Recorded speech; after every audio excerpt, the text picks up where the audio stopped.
Wildlife Park. Last time, we took to celebrating our expecting Bornean orangutans, Awan and Jin, by throwing them the ultimate baby shower. We followed the primate keepers and the senior leadership team as we planned and brought to life the festivities, and finally watched as Awan and Jin explored the new additions to their enclosure. We also sat down with Tony, the owner and managing director of the park, and got an insight into how he feels the journey has been so far. And lastly, we spent some time in the reptile house uncovering the different types of pregnancy and births. If you haven't already, be sure to check out our last episode.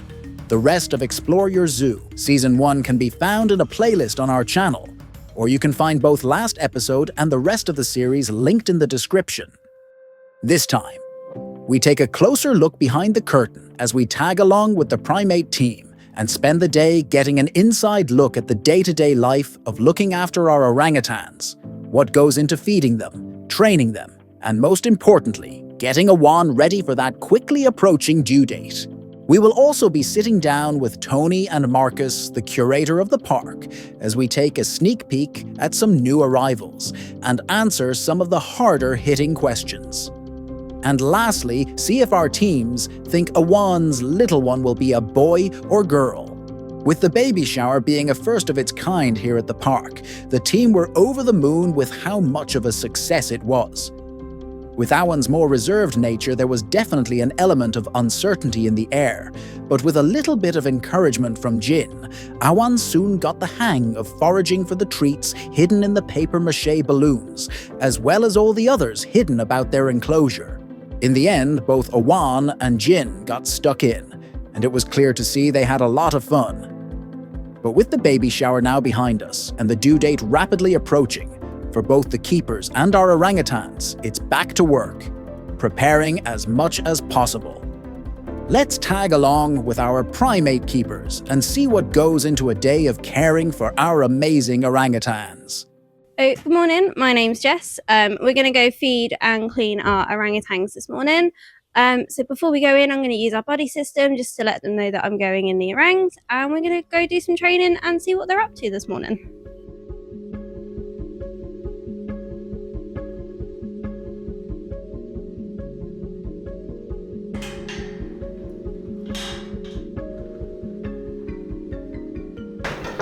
So we train them every day in the morning. We shut them in their bedrooms, just so it's kind of like emergency recall if we ever need to get them in.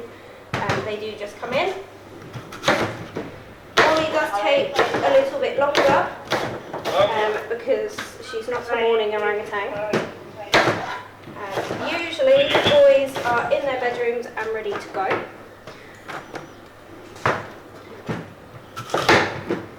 We also use this time to needle train our orangutans as well, because if we were to ever do any sort of procedures with them, it would be first thing in the morning, whilst the park's nice and quiet.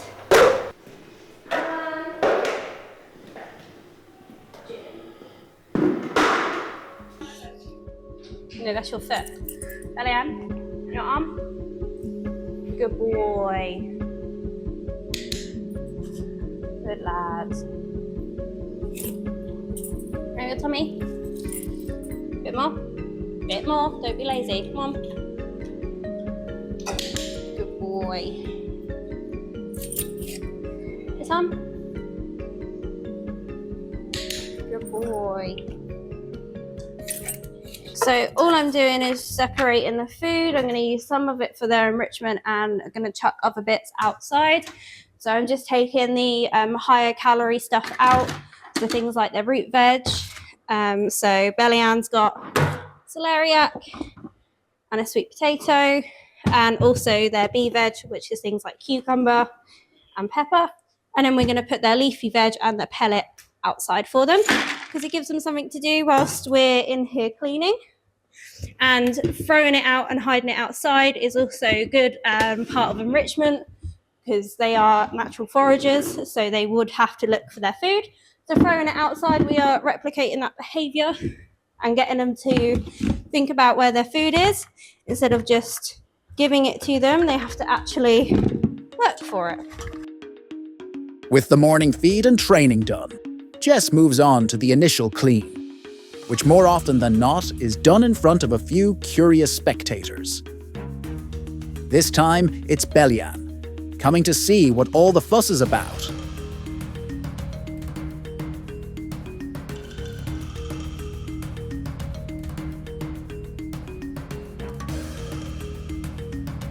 Then it's on to the orangutans' outdoors enclosure. Jess will have to tidy, check for any damages to the netting, and lastly, scatter some food. So this one is Belyan and Molly's. They do have a tunnel, which is just here, is hidden away, which connects to the building and leads them out here. And then Jin and Awan's is the other side, which is connected through the big tunnel.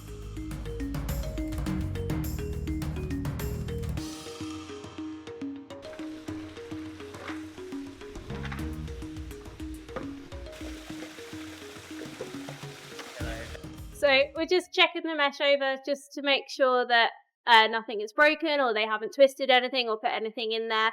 The mesh gets checked every day. If we have any concerns about the mesh, we do ask for a maintenance person to come up and have a look. And maintenance will come and confirm that it is okay before we let them out. If the mesh does need fixing, then we have to wait for the maintenance guys to fix that part of the mesh before we can let the orangs out. But yeah, it's just like any breaks in the seams, which are the bits up here, or like anything that's twisted or pulled through, or anything around the edges that sagged more than usual.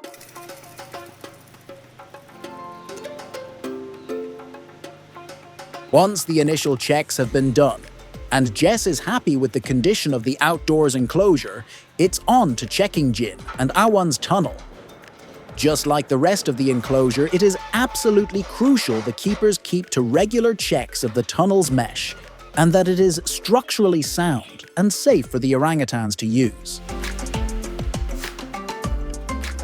As well as giving it a bit of a clear out of past enrichment, which Jin and Awan like to stash away.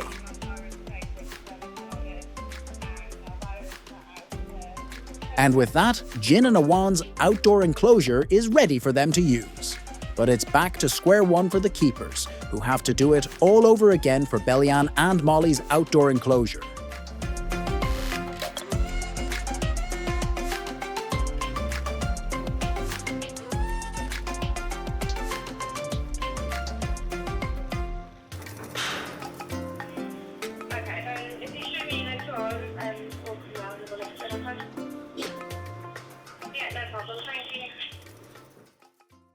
Enrichment is really, really important for animals. It keeps them stimulated and makes them think about how they have to get their food out, what they have to do. So all I'm doing is blitzing up some watermelon, and then I'm going to put it in these ice molds, whack them in the freezer so they've got nice big watermelon blocks.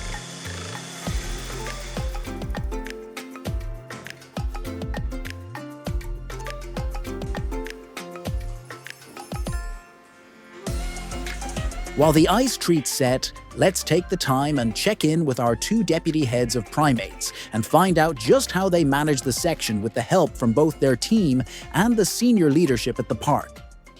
So we have a step rota that we do the week before, so everyone knows exactly where they're going to be, whether they're going to be in the apes, whether they're going to be on section with all of our other primates, and then we'll go and plan the days. So we'll plan what the team's going to do in the apes, what they're going to do in on section. So any extra jobs that might need doing, we will plan the day and let the team know. There's a master plan. We get told when it's our turn to be involved in that.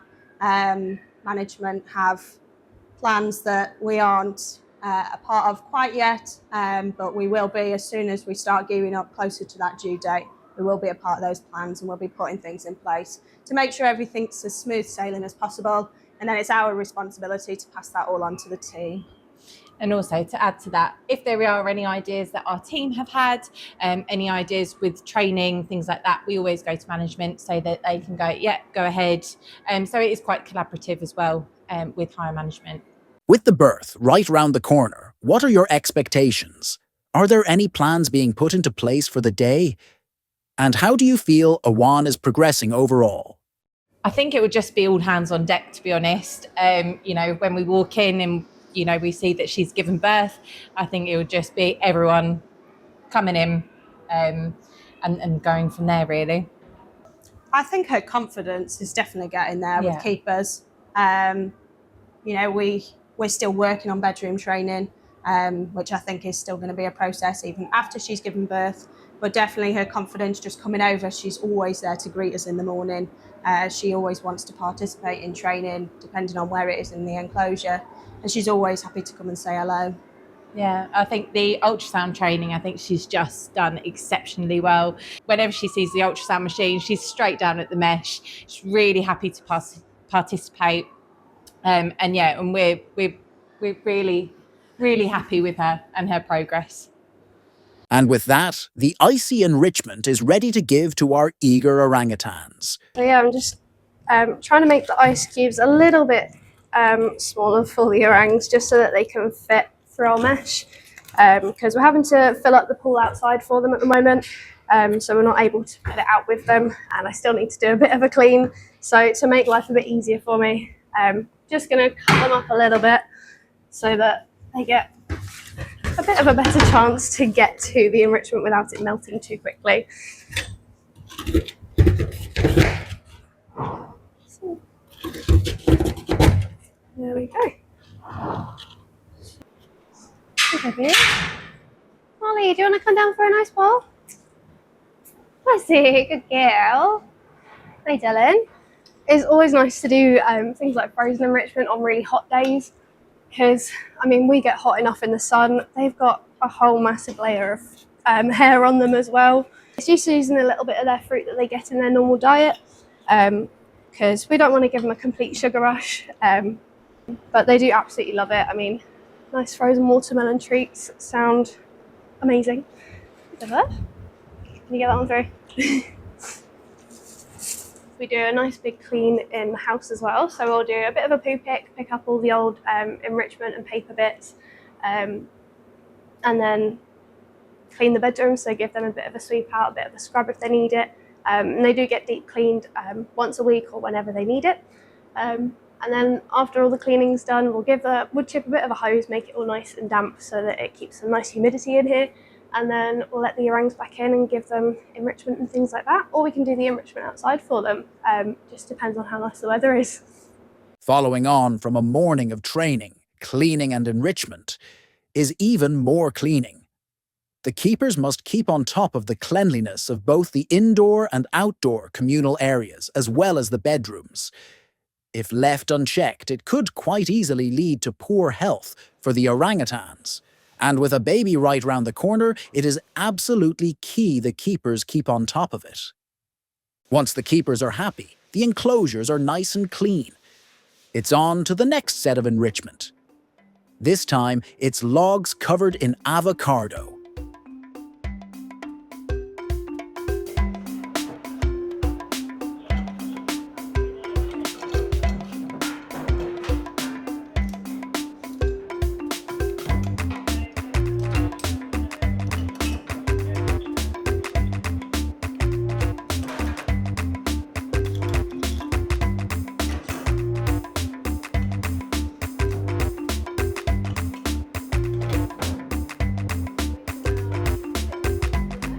These logs are then placed on each of the 4 bedrooms for the orangutans to discover and enjoy in their own time.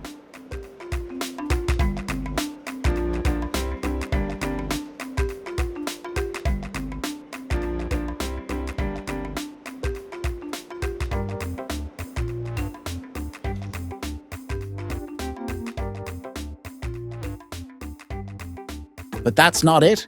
There's plenty more to be done, from further preparation, training and a final feed. The keepers well and truly have lots to get done.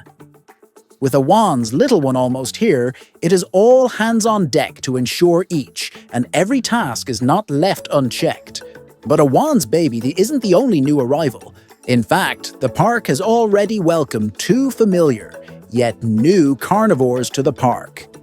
With months of planning, long days and late nights, we think it's about time we formally welcome the tigers Duke and Tora to the park. And what better way then to sit down with Tony and Markus and find out just how the move went. So I'm going to have to let Markus talk about it, because Markus does nearly all of it.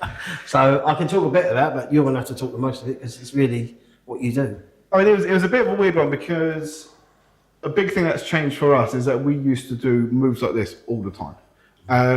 But we used to move, especially animals from Europe.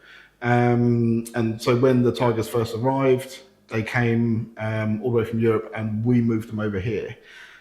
But since Brexit, hardly any animals have been moved, and we've not been able to move them ourselves over in Europe. So it's actually getting a lot more sort of irregular for us to do animal movement. So it was nice to do a big move, but it was a little bit sort of weird doing one again, taking the quarantine van out, because we hardly ever have to use it anymore. No, because we've got a specialised van. We've got a specialised quarantine van. It's all kitted out, heating, cooling. It's got trackers on it, so we know exactly where it is at all times.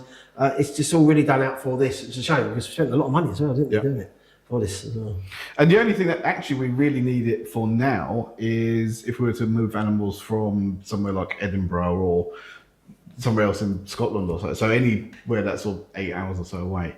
But after that, we hardly get a chance, a need to use it anymore. So it was nice moving something unusual again. So it's not something you do every day.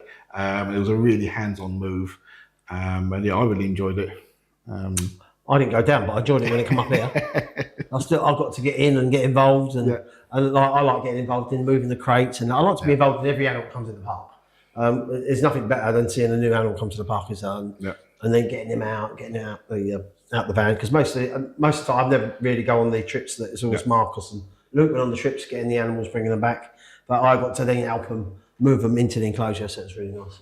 So with this particular move, we handled it a little bit different to what we would usually actually prefer, which is that where possible, we would actually prefer to not have to anaesthetize the animal at all. So we've been really good in the past, like for example, when Sandwich was still operational, or just afterwards, we moved maned wolves, and we trained them to go into a crate. But that's the most ideal way of doing it. But because those two tigers, they're not old, but they're sort of coming up to middle age or time, we wanted to give them a proper health check. It is important, especially with their teeth. It's really important to keep an eye on how they're doing, send off for blood profiles and things like that. So a lot of the planning was about the logistics and the timing of which order we do it in. So we decided right from the start that so the first animal would be, whoever that was going to be, would be anaesthetized. We'll put them in the box, and then we'll anesthetize and do the second animal and put them in the box. So that by the time that they're recovering, the first animal will have recovered, just to try and make sure that the whole move went as smoothly time-wise as we could. But yeah, that's probably what takes the most time, is just planning out and planning. But it did go smoothly. You've done a really good job. Yep. Really, really smoothly. It was well go, and we didn't even take them out of the enclosure so they were awake. They're in the containers, in their boxes to come up. So then they were woke up, and then you moved them one at a time into the quarantine van. And that's the thing, a quarantine van will only take one of them at a time. Yeah. So the planning actually was really good, I think, because once he was awake, he could go while then the vet's still waiting for the other one to wake up. The time they got back with the van, it was ready to load the next one on and bring him up. And we already had Duke in, didn't we, in the enclosure, in the bedroom, waiting. One more thing that they had to do, you had a lot more people there. So you had to had to manage all the people that were there as well. Especially a lot of people haven't done it before. So for example, Georgia, the vet, she'd never moved any big cats like that before. So it's always difficult. I think it's partly reassuring everyone that what we're doing is completely safe. And being aware of what's going on at all times. Like, because when you do it, you're always aware of what's going on. You're always watching people's safety at the same time. Yeah. There's some things you don't allow people to do that only you and Luke will do, because you trust each other all the time. With the two new tigers settling in, let's draw our attention back to Awan and get Tony and Markus's thoughts on her journey so far and the plans moving forward as we approach the due date. I think that the journey that Awan's going on has so far been going really, really good.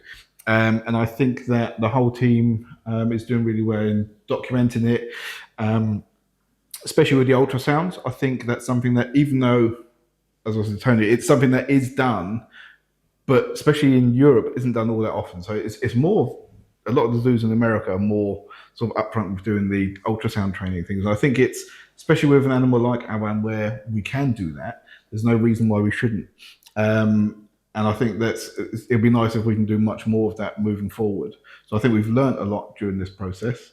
But yeah, I think it's going really well, and I'm excited to see it come full circle. We're not sure if she's seen a baby being born, are we? We're not sure, but she's definitely been around babies. Yeah. We don't know if she's seen which is a good thing, so she's been around babies. Primates, apes are notorious, unless they've been with other parents giving birth, they really struggle, don't they? They struggle at first. So hopefully everything's going to go well. Yep. We will be prepared. Markus will start putting plans in place. Markus closely monitors everything that goes on because he's being the curator, so he knows everything that's going on. Then the vets, we're good at that because we're doing lots of hands-on, so it's really much easier for us. Where we're doing so much hands-on, hopefully she'll get the enact that we're all hands-on, it's going to come to us. Hopefully, she rears the baby and there's no problem. We've been very lucky with the chimps. There's been no problem. You say no problem. There's been problems that we've been able to deal with really well, which is that Tora doesn't produce enough milk. Yep. And she's notorious for it. But because Tara's so used to the staff, and because of the training routines that we have, they were able to supplement that feeding really well. Put her on a bottle. Yeah. So it's, even though we've got no problems. And Tara's good at that, isn't she? Exactly. Yeah. The Tara, the mum's so good with Elizabeth and with Margaret. She just brings them over, doesn't she? Exactly. So because they're so hands-on, this could happen again if we need be. We photograph the baby every day to make sure there's growth with the baby. Hopefully we never have to intervene. We never want to intervene, do we? The last thing we want to do is hand rear a baby, but we're not willing to let the baby die neither. So we will intervene if we have to, but touch wood, hopefully we haven't got to. Yeah. And the disaster will be if the baby is born still. But as we know, because we're doing the ultrasound all the time, we know the baby's doing well. I think George the vet said it sneezed the other day in the womb. Hiccup. Oh, that's it. Hiccup. I wouldn't know. Hiccup's in the womb. I don't know what it sneezed. So I think everything as it stands is going to plan, what we expect. We're building a good relationship. Yeah. The team are really good at what they do as well, aren't they? Yeah. They're really good. And which is really good. Our vet has got a good relationship with her, which is hard to get a vet to have a good relationship with an ape. Because we have in the past had primates that have been just an absolute nightmare when it comes to being parents, especially our red ruffed lemurs. Oh. She would never rear her young at all. So we've got the experience if it comes to it. Yeah. Okay, but I really, really, really am against hand rearing animals. It's we want them parent reared.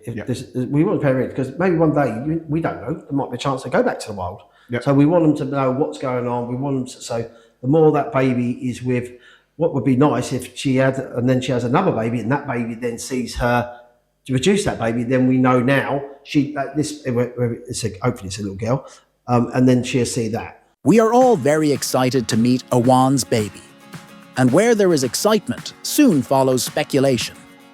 The question on everyone's mind here at the park is, what will Awan's little one be? Boy or girl? Let's find out what the teams around the park think. I think girl. I think it'll be a girl, but I want a boy. I feel like she could have a boy. I would love a girl, but I'm just happy that she's having a baby in the first place. I think it's going to be a girl, and I think that will be brilliant for the breeding programme. I think it's going to be a girl, but I'm always wrong. Do I think Awan is going to have a little boy? This is nothing sort of medically related here. I think it's just a feeling that we get with it. So hopefully, it's a little girl for me. You, little girl as well. I want it to be a little girl, but I know our luck, it'll be a boy. Over the span of the last 5 episodes, we have watched Awan go from shy and unsure to a confident, soon-to-be mum. Awan has not only gone on a journey physically, but she has also come a very long way with her confidence. We took part in helping and training Awan to trust and learn, develop and grow. And without a doubt, she is well and truly on her way to becoming a wonderful mom. But Awan isn't the only one that's had to prepare for the baby's arrival. Jin also has a journey ahead of him. And although in the wild, male orangutans don't tend to stick around, we here at the park have done all we can to make not only Awan feel comfortable with the change, but Jin too. And as we eagerly wait for the arrival of the little one, we can't help but be excited to see how both Awan and Jin take to becoming parents. Check back next time as we welcome Jin and Awan's little one into the world, and find out how they both adjust to those very first days of being parents. Raising awareness and supporting conservation is key to securing the future of orangutans and other endangered and declining species, both in the wild and in human care. If you want to be part of their story, follow us on our social media accounts. Spread the word and help us make a difference.